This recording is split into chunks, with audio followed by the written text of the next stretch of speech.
Hi everyone and welcome back to my channel. So today's video is going to be different. It's going to be a real quick video. I'm going to take you behind the scenes of how I record my videos, because I know maybe there are some of you out there that are probably thinking of starting a YouTube channel, and maybe specifically a sewing tutorial channel. And I just want to show you how I do my video recordings and behind the scenes. You don't really need a lot of stuff, to be honest, to start with. So I've kind of changed my settings a little bit since I started, but you don't need a lot.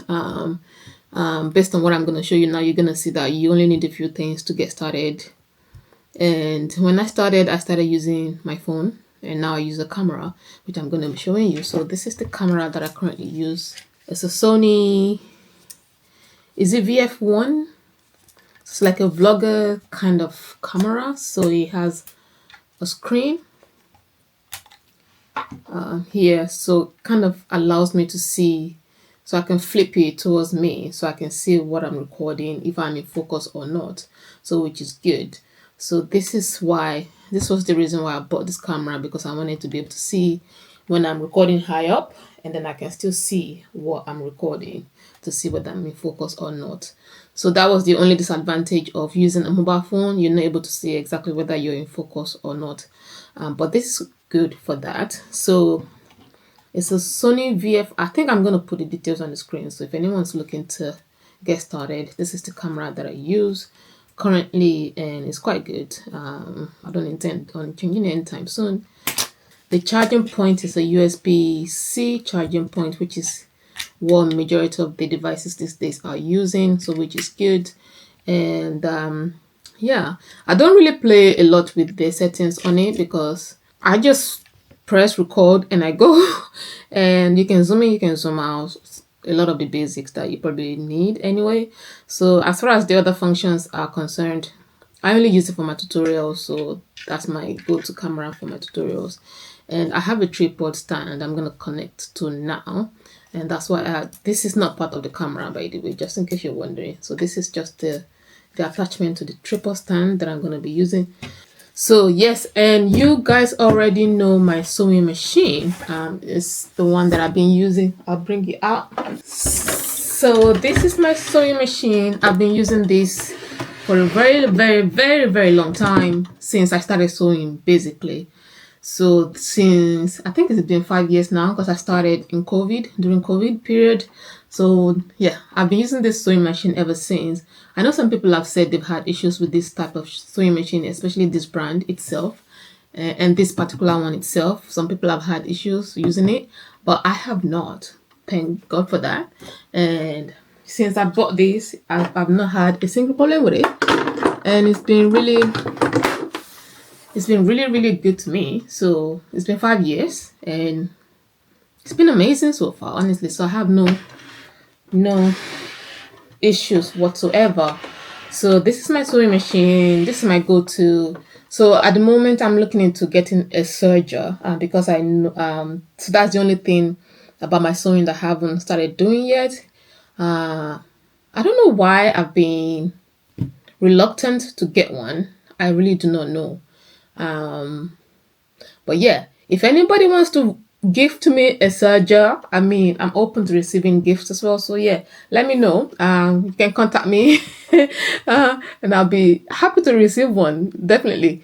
But yeah, I don't have a serger, so sometimes when I sew, I use my pinking shears, which works, but it'd be nice to have something a bit more refined. So yeah, that's my sewing machine. Let's not ramble on. How do I do my recording? So I do my recording on so there's been a few changes since I started, but what I have now I think is pretty good, and I think is going forward, I don't think I should have any problems with that. So it's like when you're trying to do an overhead recording, because it's a tutorial, you want people to be able to see exactly what you're doing on the table.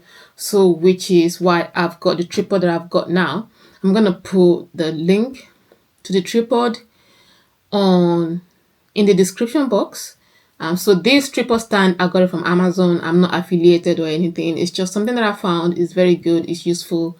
And if anyone's thinking of doing some sort of tutorial, whether it's cooking or anything that you need that overhead type of recording, this is really good. So yeah, that's what I'm going to show you right now, how I do my setup and how I do my recordings. So let's go. So my camera is set up here. So this actually connects to the tripod stand. I'll show you in a minute. So this is the tripod stand, right? So this tripod stand, however, it has this thing that you can, so here, so you can remove it. So this is the bit that turns into like the overhead. So so this can come out. Actually, yeah, I need to remove this first. So this comes out and then this comes out, and then I can do it. There you go. So, and this is for to have a weighted object to hold your camera down. If you have a camera that's really heavy, you want to weigh it down so that it doesn't tip over, because sometimes this tripod stands can have a tendency to like tip over when you have a camera attached to the head of the tripod. So this one goes in there, which is what so this is the setup. This is what it looks like. So it kind of gives me that opportunity to do that overhead recording. I can have the tripod stand a little bit higher so that I can get more bird's eye view of what I'm doing from the top. So this is quite useful, and I quite like it because of that. So then I can just open up the camera and then I just flip it towards myself so I can see exactly what I'm recording, and then I open up the lens. So this kind of like shows me the table. The table currently, you can see, I can see the table, and then if I put my fabric there, you can see, I can see what I'm recording essentially. So that's how I do my setup. It's very simple, it does what it needs to do basically, and that's what I do. So this tripod stand is quite sturdy, it's very good, unlike some of the ones that I've had previously. So I've had two now, so this will be the third one. So the other two didn't have like that, the arm that you can extend overhead like this, and so it was a little bit of a struggle to get the view that I wanted.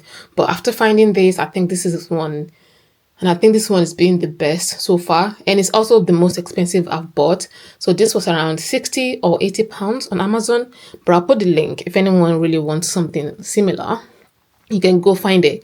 But yeah, so this is the setup essentially for when I'm recording a video for you guys. It's very simple. My sewing machine is there. Once I finish cutting, I just sew. And this is my sewing chair, my office chair, my everything chair. So this corner right here is also what I use for working. You can see my desktop behind as well. So kind of transitions, you know, into workspace and then sewing space. So yeah, that's pretty much it, guys. So this is my setup. If any of you are considering starting a YouTube channel and you're thinking maybe it will take you a bit to get started, it won't. So you can start with your phone. You can start with the basic tripod stand, you know, and then once you start learning more and building more on what you currently have. So, and that's pretty much it. That's my setup. It's not something extensive, you know. I know some people have like cameras attached to the ceiling and all of that, but I don't. But yes, maybe one day I will get there and I will have my own sewing room as well. That would be great. That's the aim and that's the goal. So it'd be nice to have a dedicated sewing room set up and ready to go, because every single time I have to sew, I'm like swapping things around and bringing the sewing machine out, taking it back in and bringing it back out. Ideally, it'd be nice to have a sewing room that everything's just set up and I just sit down and I'm ready to go. But for now, this will have to do. And so yeah, that's pretty much it. That's behind the scenes, guys. So if you are just finding me for the first time, my name is Deola. Welcome to the channel. Please do make sure that you subscribe before you go away, and also don't make it your last time visiting my channel. So I do a lot of sewing content and DIY as well, so do stick around. And if you are a returning subscriber, thank you for coming back. As always, thank you for your support. I do have a store on Etsy, so you guys please check it out and support your girl. All right, Thank you for watching, and I hope to see you again on another video. So the next video coming up your way is going to be a tutorial, I guess. So stay tuned and make sure you turn on that notification bell so you don't miss anything that's coming from me. I will see you next time. Take care. Bye bye.